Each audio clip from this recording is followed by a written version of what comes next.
Hi there, I'm Chris Mufflam.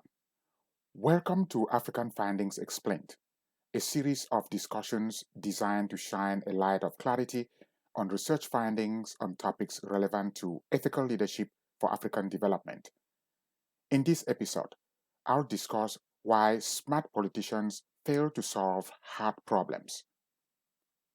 Why have African politicians failed to silence the guns by ending all wars and violent conflicts in Africa by the year 2020 as proposed in the African Union's Agenda 2063? Why is it frustratingly slow to enact and enforce sound policies that pave the way for the widespread diversification of Africa's economies from oil and minerals to emerging sectors such as digital technologies, manufacturing, agricultural modernization, healthcare, and financial inclusion? Well, bright people can misuse their intelligence to reinforce biases. In his book, The Intelligent Trap: Why Smart People Make Dumb Mistakes, David Robson explains the ways intelligent people form erroneous and irrational opinions. Just because a person is intelligent doesn't mean he or she thinks rationally. Robson explains that functional stupidity thrives because people aren't encouraged to think.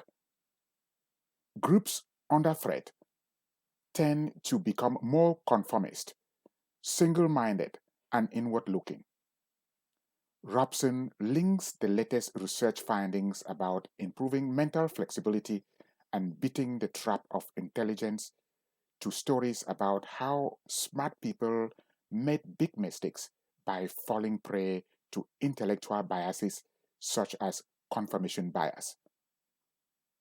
The inability of smart African politicians to silence the guns in 2020 and expand economic opportunity more rapidly to emerging industries may be explained by confirmation bias. Confirmation bias is exactly what it sounds like. It's the idea that we seek out information that confirms our opinions, that confirms our beliefs. And this is true of the economy. This is true of politics. This is just going to be true of anything where you have a strongly held opinion or belief. It is mirrored by an inclination to then overlook, discount, and ignore data and information that refutes previously held views and beliefs. So, what does this actually mean if we think about the conflicts in Africa or economic diversification?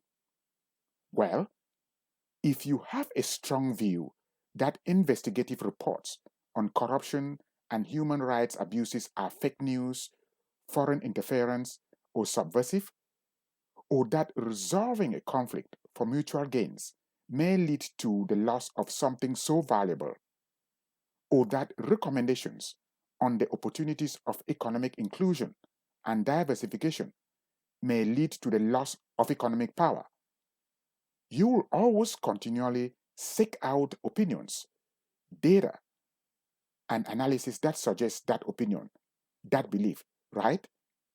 Well, this bias does not solve hard problems. For example, as of November 2020, the reality is that security and the rule of law are bleak in the Horn of Africa, Central Africa, and the Sahel region. So, how do you handle confirmation bias to solve Africa's tough problems? By acknowledging and seeking out opposing views, seeking out data and analysis that can poke holes in what you believe, or even just how stakeholders are included in discussions of the issues and how we think through the markets and the politics. It's really important to always understand and value alternative views. Think through what's the risk to the view, what's the base case, what's the bull case, and then make sure that we really have a robust decision-making process around how we are putting money to work. Knowing that confirmation bias is something that every single person actually deals with when they are thinking about good governance and how economic development is going to improve the lives of all Africans over the next 43 years as proposed in the African Union's Agenda 2063. Thank you for listening. Please tune in to our next episode of African Findings Explained. I'll discuss African migration.